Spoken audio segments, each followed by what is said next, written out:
let's take a look at some upcoming movie releases. Coming up on February 14th, swing into Valentine's Day with Madam Web. This is the latest in the series of Spider-Man adjacent films from Sony. Dakota Johnson plays Cassandra Webb, a paramedic in Manhattan who may have clairvoyant abilities in this origin story. According to IMDb, she is forced to confront revelations about her past as she forges a relationship with three young women destined for powerful futures, if only they could survive the present. The film also stars Sydney Sweeney and Emma Roberts. I have to admit, I'm skeptical about this one. I haven't really been the biggest fan of the Sony Spidey spin-off universe or the SSU. I thought the first Venom film was pretty insane, and I really haven't bothered with the second. I attempted to watch Morbius, that was streaming online, but to be honest, I couldn't make it all the way through. But Sony owns these properties. Spider-Man is popular. The Venom films did well.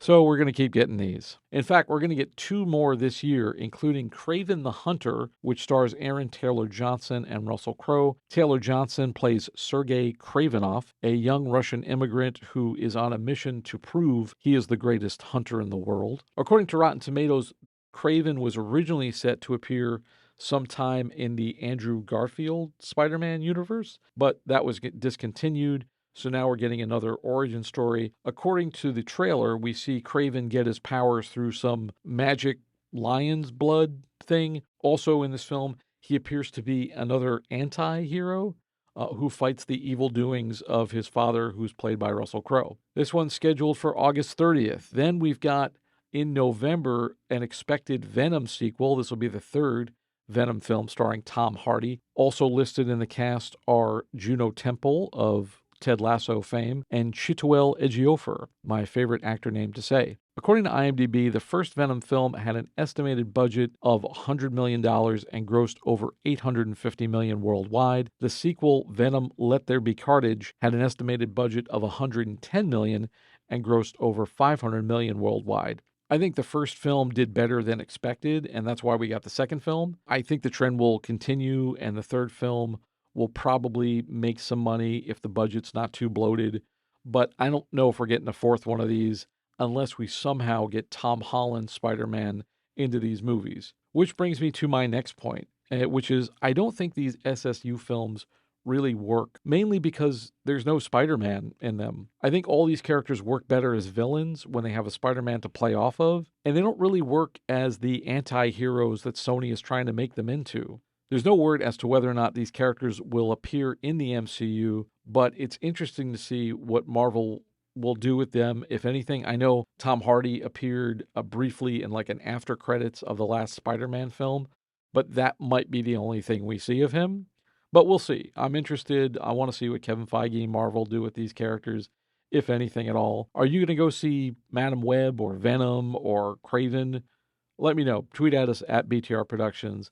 Let us know which Spider-Man films you want to see, if any, without Spider-Man. One film I am excited to see will be Dune Part II. This is a continuation of Dune, which came out in 2021. It was released in theaters and on streaming at the same time. I suspect most people watched it at home, just like I did. I was hoping Warner Brothers would re-release Part 1 in theaters so that we could experience the film as the director Denis Villeneuve intended, but as of this taping, no such plans have been announced so far.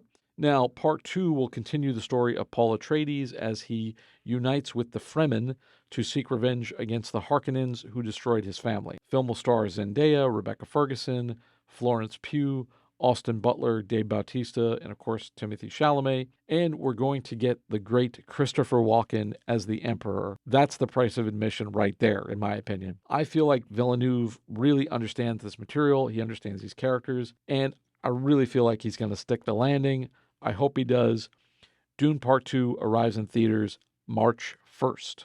On March 29th, the Ghostbusters will return with Ghostbusters Frozen Empire, the sequel to Ghostbusters Afterlife. Jason Reitman has handed over the directing reins to Gil Keenan for this one. Once again, Carrie Coon, McKenna Grace, Finn Wolfhard, and Paul Rudd will star. Kumail Nanjiani and Patton Oswalt have also joined the cast. According to IMDb, the plot for this one The Spangler family returns to where it all started, the iconic New York City firehouse, to team up with the original Ghostbusters, who have developed a top-secret research lab to take busting ghosts to the next level. But when the discovery of an ancient artifact unleashes an evil force, Ghostbusters new and old must join forces to protect their home and save the world from a second ice age. This is a timely release considering that 2024 marks the 40th anniversary of the release of the original Ghostbusters film. In April, the Monsterverse continues with Godzilla x Kong,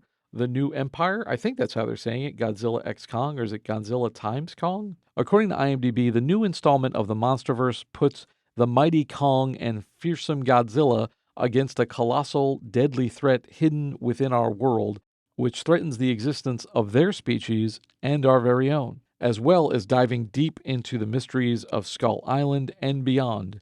Delving straight into the origins of Hollow Earth, this film will explore the ancient Titan battle that brought man and monster together forever. This one stars Rebecca Hall and Dan Stevens as the humans who try not to get stepped on. I must admit, I haven't really been a huge Monsterverse fan. I saw Kong Skull Island, and I thought that was a lot of fun. I love John C. Reilly in that movie, but I haven't really been following the saga. But, if you're a kaiju aficionado, you're in luck. Godzilla x Kong, The New Empire comes to theaters April 12th. Then on April 26th, Zendaya stars with Josh O'Connor and Mike Faist in a drama about three young tennis players in a love triangle that starts when they were teenagers. They compete to win a Grand Slam tournament, but old rivalries reignite on and off the court. This one looks interesting. Other filmmakers have attempted to make tennis sexy. Not sure if it's ever worked. Zendaya is very popular. She's been on a tear lately. She's been in the Spider-Man movies and Dune and her own TV show, and now this. So I'm curious to see if this film finds an audience. Diving into theaters this May is The Fall Guy, starring Ryan Gosling and Emily Blunt. This is based on the 80s television show of the same name, starring Lee Majors, a.k.a. the $6 Million Man, a.k.a. the Bionic Man. For you youngsters out there, just Wikipedia that one. Ask your parents. But, Lee Majors owned TV in the 80s. According to IMDb, Ryan Gosling plays Colt Seavers, a stuntman who left the business a year earlier to focus on both his physical and mental health. He's drafted back into service when a movie star goes missing, who's in a big-budget studio movie directed by his ex. It's directed by David Leitch, one of the masterminds behind John Wick, and the director of Atomic Blonde, Deadpool 2, and Bullet Train. It's interesting that this one got made. I don't know that anybody was really clamoring for a Fall Guy movie, but we're getting one. Ryan Gosling's last foray into the action genre, Gray Man, was okay. Critics were kind of underwhelmed by it, but audiences seem to like it. I have more hope for this one just because it's David Leitch and he knows action, so I'm curious to see it. You can catch The Fall Guy in theaters starting May 3rd. Then we have Furiosa, a Mad Max saga. This is the long-awaited prequel to Mad Max Fury Road. Anya Taylor-Joy will star as the younger version of Furiosa. That's Charlize Theron's character from Fury Road. The film will also star Chris Hemsworth and is helmed by George Miller, the mastermind behind the Mad Max franchise, which started way back in 1981. Personally, I loved Fury Road. I think it's an action masterpiece. It was nominated for Best Picture, so this movie has some big shoes to fill, but Miller hasn't disappointed yet. Furiosa, a Mad Max saga, speeds into theaters May 24th.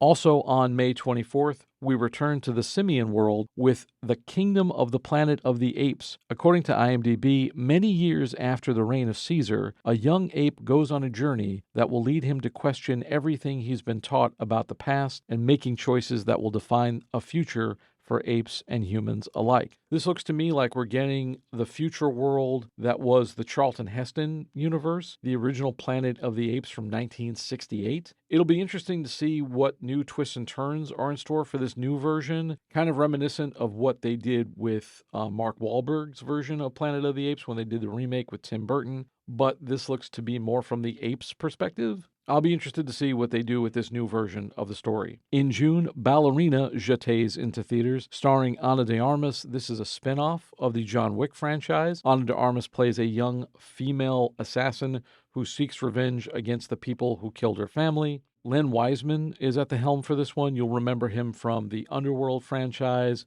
and Live Free or Die Hard.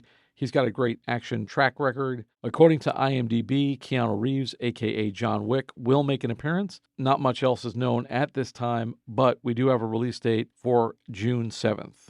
Did you like Pixar's Inside Out? Well, if you did, you're in luck, because we're about to get more. Inside Out 2 is coming to theaters on June 14th. This time we follow young Riley through her teenage years with new, exciting teenage emotions. Reprising their roles in the voice cast are Amy Poehler, Lewis Black, and Phyllis Smith. I liked the first one. I liked Inside Out. Not sure if it needs a sequel, but we're going to get one. But that's not all. That's not the only sequel slash prequel slash franchise film that's going to be in theaters this year. I've already mentioned a bunch, but also on the schedule, we have A Quiet Place 1 from the Quiet Place franchise, Despicable Me 4, Twisters, a sequel to the 90s hit Twister, Deadpool 3, Beetlejuice 2, Transformers 1, Joker Folie à Deux, a sequel to the Joaquin Phoenix Joker, Terrifier 3, Gladiator 2, Sonic the Hedgehog 3, and The Karate Kid 2024, another in the Karate Kid franchise. Do you want to see these films? Are you excited for them? If so, please let us know what you want to see this year, what you want to hear more about. You can tweet at us on the app formerly known as Twitter at BTR Productions, or you can leave us a comment wherever you're watching this online.